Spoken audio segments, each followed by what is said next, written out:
You know, every once in a blue moon, you'll see an artist perform and they just put you on the edge of your seat, and you say to yourself, how on earth did they just do that?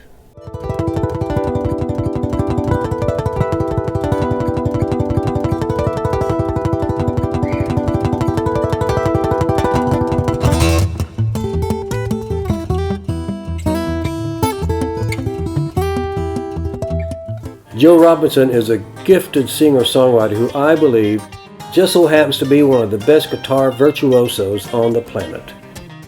And I'm not kidding.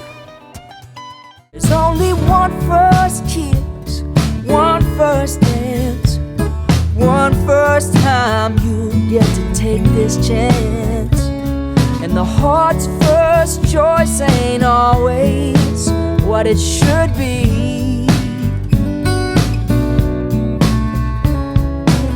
There's only one first love. Do you want it to be me?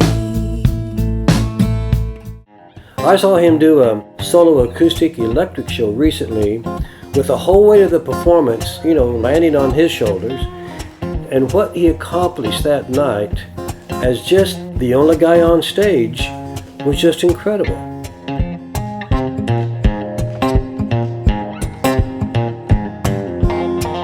In fact, I remember telling my wife, I said, if the late and great Duke Ellington was sitting right beside us, he'd lean over to me and he'd say, I want this boy in my band.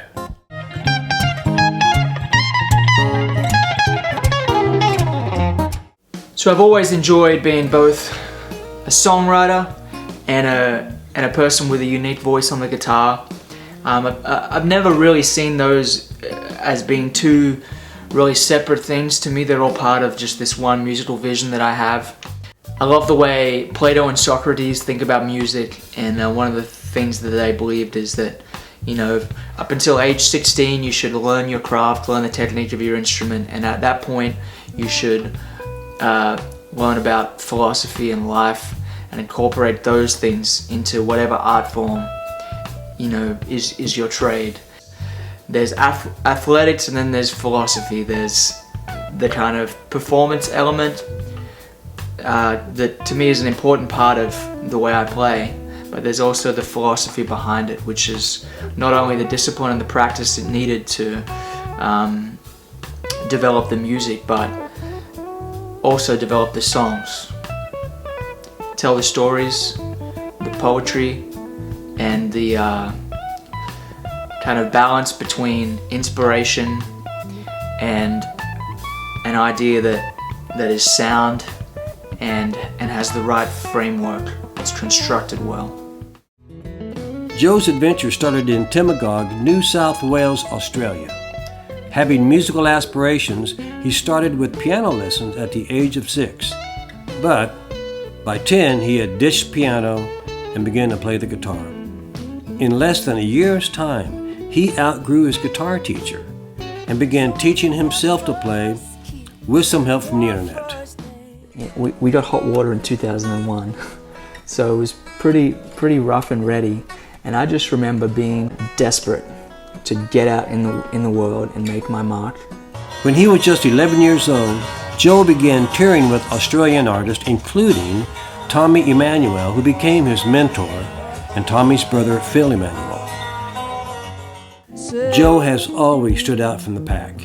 He won the Australian National Songwriting Competition when he was just 13, won the Australians Got Talent TV competition when he was 17, and a year later he was awarded the 2009 Senior Grand Champion Performer of the World title at the World Championships of Performing Arts in Los Angeles, out of over 75,000 contestants. Yikes. By the time Joe was 18, he had already performed over 1,000 shows, and at the ripe age of 24, he had eclipsed 2,000 shows. Now that's an impressive feat. Joe has toured the world, played the prestigious Bonnaroo Music Festival, and played on stage with legendary artists Tommy Emmanuel, Robbie Crowell, Emmylou Harris, and others. You're kicking major ass, brother. Really? Yeah, man. I watch you play and you're like one of those players where I just go, okay, there it is. There it is. All the elements have come together. There's the absolute physical mastery, and there's always places to go. There's the joy. There's the musicality. When you play, it sounds like music. In addition to a busy slate of solo tour dates, Joe tours as a member of Guitar Army with fellow guitar greats John Jorgensen and Leroy Parnell. Joe was named Best New Talent in the Guitar Player magazine Readers Poll and was a featured artist in the Guitar Player cover story Youthquake 2017, 10 Mind-Blowing Young Guitarists. Joe's new record, Undertones, makes it convincingly clear that he is at the top of his game.